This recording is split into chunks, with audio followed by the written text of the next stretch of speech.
नमस्कार, GS with प्रेम के YouTube channel में आप सभी का स्वागत है। तो आज हम दूसरी क्लास में आप लोगों के बीच में लेकर हाजिर हूँ पीवाईक्यू के। तो यूपी ट्रिपल एससी पेट के लिए जो है हम यहाँ पर पीवाईक्यू सवाल करवा रहे हैं और इसमें आज आपके प्रैक्टिस सेट दूसरा है। पहले आपने सिंधु सभ्यता जो है सिंधु घाटी की सभ्यता हमने वहाँ पर 50 MCQ डिस्कस किए पीवाईक्यू, उसको हमने यहाँ पर अपलोड कर दिया, आप वहाँ जाके देख सकते हैं।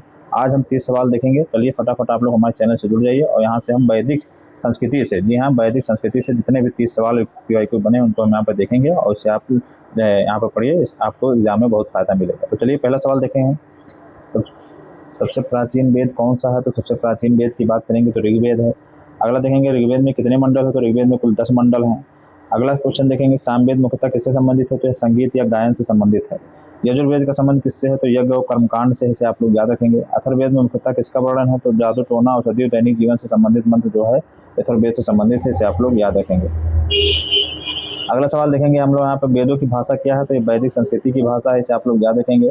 वैदिक आर्यों का प्रमुख देवता कौन सा था? तो इंद्र था, इसे आप लोग याद रखेंगे। ऋग्वेद में सबसे अधिक किस देवता की स्तुति मिलती है? तो इंद्र की मिलती है। ऋग्वेद में पुरंदर किसे कहा गया है? तो ऋग्वेद में पुरंदर इंद्र को कहा गया है। वही ऋग्वेद में गायत्री मंत्र किस देवता को समर्पित है? तो सविता और सवित्री को समर्पित है, इसे आप लोग याद रखेंगे। अगला सवाल देखेंगे गायत्री मंत्र ऋग्वेद के किस मंडल से है? तो तीसरे मंडल से है, इसे आप लोग याद रखेंगे। ऋग्वैदिक काल की जो प्रमुख राजनीतिक संस्थाएं कौन सी हैं? तो सभा और समिति जो है ऋग्वैदिक काल के जो प्रमुख राजनीतिक संस्थाएं हैं, इसे आप लोग याद रखेंगे।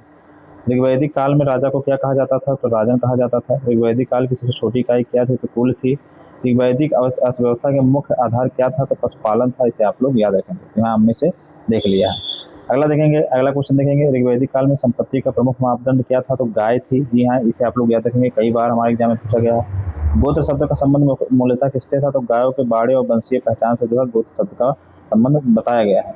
उत्तर वैदिक काल में किस धातु का व्यापक प्रयोग हुआ? तो लोहे का जो है वैदिक काल में व्यापक प्रयोग हुआ था। वही आप सिंधु घाटी सभ्यता में जानते हैं कि लोहे का प्रयोग नहीं हुआ था।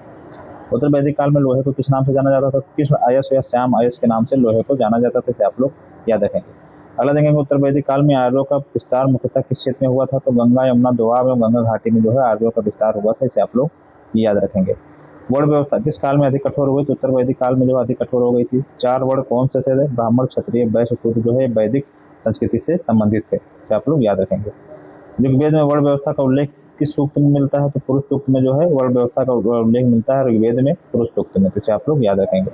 अगला देखेंगे पुरुष सूक्त ऋग्वेद के किस मंडल में है? तो 10वें मंडल में है, जी हाँ, पुरुष सूक्त ऋग्वेद के किस मंडल में है? तो 10वें मंडल में, इसे आप लोग याद रखेंगे। अगला देखेंगे वैदिक साहित्य में ब्राह्मण ग्रंथों का मुख्य विषय क्या है? तो यज्ञ और कर्मकांड की व्याख्या जो है वैदिक साहित्य में ब्राह्मण ग्रंथों का मुख्य विषय माना गया, जैसे आप लोग याद रखेंगे। और अगला देखेंगे आरण्य ग्रंथों का संबंध किससे है? तो वन में किए जाने वाले चिंतन और दार्शनिक विचारों से, इसे भी आप लोग याद रखेंगे।